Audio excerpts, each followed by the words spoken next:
Hey guys, Wasserich here to talk about my newly acquired Yugoslavian M59 SKS. Got this at the most recent gun show, sold my AK, and got this baby right here. Now a little bit of history on the SKS, initially introduced in 1943 to replace the SVT-40 and the most advanced series of rifles. They were fielded initially during the end of, right at the end of World War II, but not officially adopted until 1959. This rifle was used by a variety of countries and is actually still in use. Most countries have replaced this, or had replaced this, with the AK-47 by the 1950s or 1960s. However, Yugoslavia introduced this variant in 1959, replacing it with the M59 SKS, which had the grenade launching attachment and the grenade type ladder sights up front, and then the M59 SKS-A1, which had the flip up night style sights. And I'm just blessed to be able to pick up this baby here. So anyways, went to the Saxet Gun Show here in San Antonio to see what I could do with my AK, maybe get something a little nicer, maybe make some money. And I ran across this beauty right here. It was on the table of a gentleman named Tibor, a nice Eastern European guy. Done a lot of business with him before. Got the furniture for my AK, folding stock, and the foregrip. And looked at this, the price was right, in pristine condition, and I just had to have it. And now, this is a little bit rarer than most SKSs. Like I said before, this is the Yugoslavian M59, as used by the JNA, the Yugoslavian National Army. Now, what's rare about this rifle is that it was made before the M59 SKS and then the M59 SKS-A1, which had the grenade launching attachments. This one doesn't, so it has no grenade launching attachments, and it has a bayonet with some bluing or dark coloration on there, which makes it also unique. This isn't on the later models. And then what I like about it, it doesn't have the very front-heavy grenade launcher on the front, and then the ladder type sights, and then the gas block, the positionable gas block for launching the rifle grenades can wear out, and then that can cause the rifles to become junk. Now, from what I can tell, this rifle is unissued. The bore is mirror bright. Most of the parts are matching, and all the parts seem to be in pristine condition. So this rifle even had some Cosmoline on it, which is fantastic. So as far as I can tell, it's been unfired.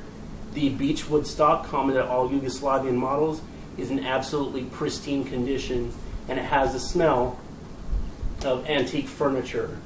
And then the bayonet on this model is such to where you don't have to lift it out, you can just slam it into place, kind of like the Chinese Type 53 and the Chinese SKSs, which is very nice.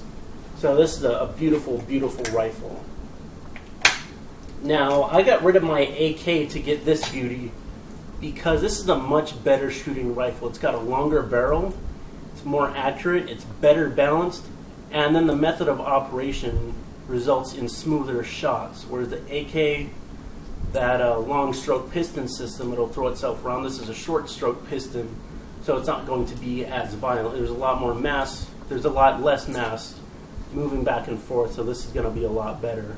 So like all SKSs, it's got a 10-round fixed magazine, which is loaded by stripper clips. Now it locks back on the last shot, and again it's loaded by stripper clips. There's this milled cutout in the bolt carrier, which you put your stripper clip in. So you just take your 10-round stripper clip, you put it inside the stripper clip guide, and then you push all your rounds through, pull back on the bolt handle, and then you release it. Now, to unload your rounds, there's a nice trap door at the bottom where you pull that and all your rounds fall out. However, after releasing the rounds that are in the magazine, you will need to retract the bolt to eject the last round.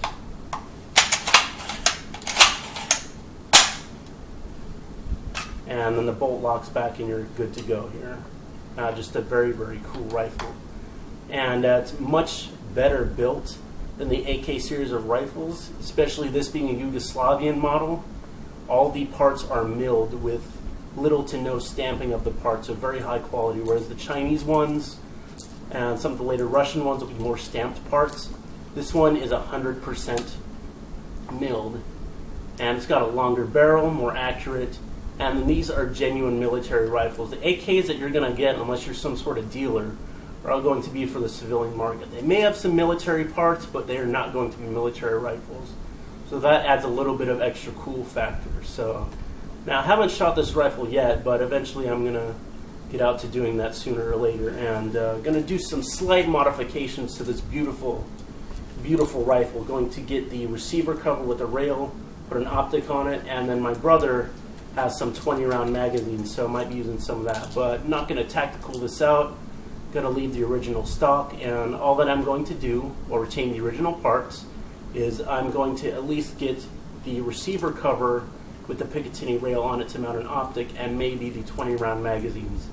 So definitely very, very happy I got this rifle, and definitely this is going to stay with me for a long, long time. May get another AK on down the line, but we'll see. So again, just wanted to make a quick video here, so I hope you guys like it. As always, please make sure to like, comment, subscribe, and share. Thanks for watching.